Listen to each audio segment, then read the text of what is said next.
Hey guys, there's been a bit of a wait between videos, but we promise it's been worth it. September has been one of the best months for indie games this year, with a littering of exciting early access releases and a super strong top 5. So without further ado, here are your top 10 indie games for September.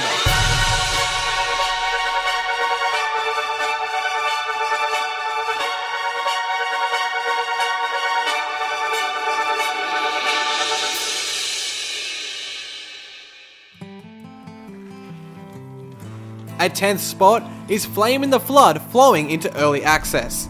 This Kickstarter game has already impressed with its country rock soundtrack and moody southern setting, and now this early version shows it's a good roguelike too. What we like most is how the game makes you feel the struggle to survive.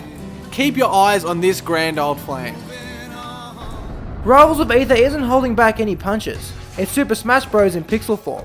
Much like its obvious inspiration, KOs come from ringouts, but a few changes like the omission of shields and grabs tweak the formula. The roster is filled out with 6 original characters and 2 more are coming out upon full release. If you ever wanted to play Smash on PC, this is how. Be warned however, as the servers down under are a little laggy. It is time to smash, bash, destroy and pulverize in Rampage Nights. This frenetic beat 'em up is packed full of dungeons to raid and is ideal for lone rampages or riding with a friend. Expect roguelike conventions such as permadeath and randomization to create the kind of replayable feel you get from an Isaac or Risk of Rain. Our third and last early access offering, Pulsar Lost Colony, has a Subnautica feel, only up in the stars rather than under the ocean. It's more multiplayer focused, with up to 5 able to take up different roles on the starship. What you do is kind of up to you. Traversing the galaxy, you can explore planets, or maybe you'll run into hostiles on the way. There are some bugs and content holes at the moment, so tread cautiously. Dropsy is that clown that the folks around town would warn you about. They tell you of the monster he became, how he killed his own mother by sparking that circus tent blaze. Clowns have always had a dark side behind the makeup, but a recent cultural and psychological shift has seen them become known simply as symbols of creepiness and fear. Dropsy, an old school point and click adventure, explores the struggles of a clown who genuinely wants to make people happy in this day and age. It's hilarious, happy and tragic all in one. You are a renowned expedition leader, about to uncover the greatest mystery of your career, the Emerged Island. As you start exploring this mystical place, in a fabricated 19th century world, there are many uncharted and exotic treasure-abundant territories to uncover. With a trio of pioneers at your command, these lands are yours for the taking, but not without a fight. Renowned Explorers International Society, long title much, employs a simple yet inventive combat system. Every run-in you have gives you 3 choices of approach: fight, charm, or taunt. It's refreshing to put down the cannons and fling insults at your enemy instead of bombs. It also adds some much needed character to what are often in games serious confrontations. Plus, it really adds to the story building. The game gives you 20 characters to select for missions. With the randomization of the world map, you should be able to cycle through the characters and try out a fresh approach. Exploring isn't just about the loot at the end, it's about the adventure, and Renowned Explorers most certainly captures that. Have you ever looked out the window at your town and thought, I can do better? Well, now you can! Hi, I'm Rick Selfridge, the mayor of Caribou City.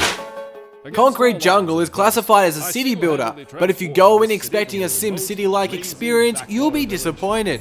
This is because city building is combined with deck building, making the game less about creating a free-form metropolis and more about completing focused objectives. Cards representing houses, shops and other buildings are placed onto the grid. Doing this in the right manner will net you points, clearing columns and completing the stage. The general idea is that buildings will create negative or positive effects around them. Collecting the positive effects with other structures is what will get you points. It sounds simple, but in practice, managing the tight grid is tricky, and the seemingly innumerable amount of unique cards throws up a lot of variables. The cities look adorably like miniature models, the writing has personality and the voice acting warmth, and the ambient sounds are soothing. We haven't played against the AI or other people, but apparently those modes make the game even harder. So just remember, it's a concrete jungle out there.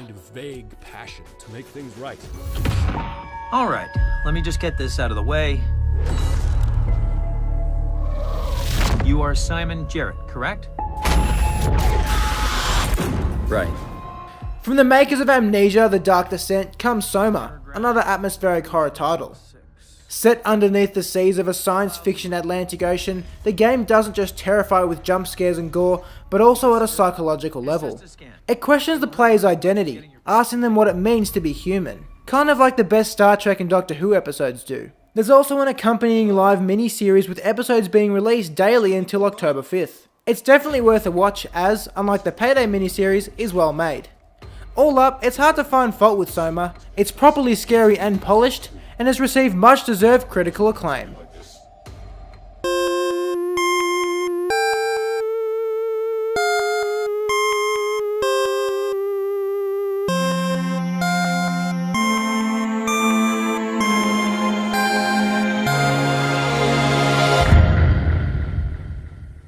Our first memories of Undertale date back to early last year when we played a demo version.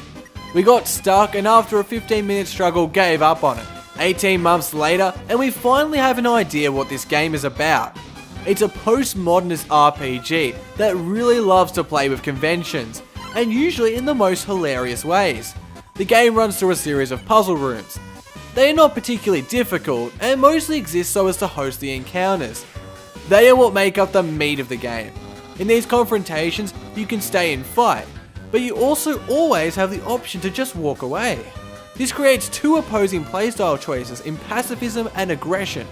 Without giving too much away, these choices have vital repercussions. The monsters are truly bizarre, such as the jelly that does a sexy wiggle when you attack it.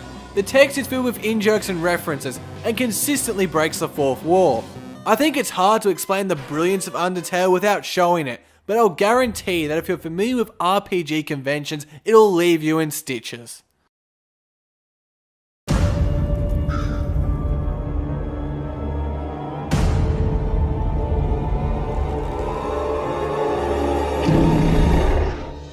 Our number one game of September is Armello, a digital board game with anthropomorphic creatures.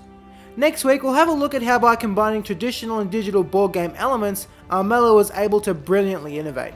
Until then, thanks for watching. My name's Lawrence. And my name's Josh. We'll see you next time here on Indieformed.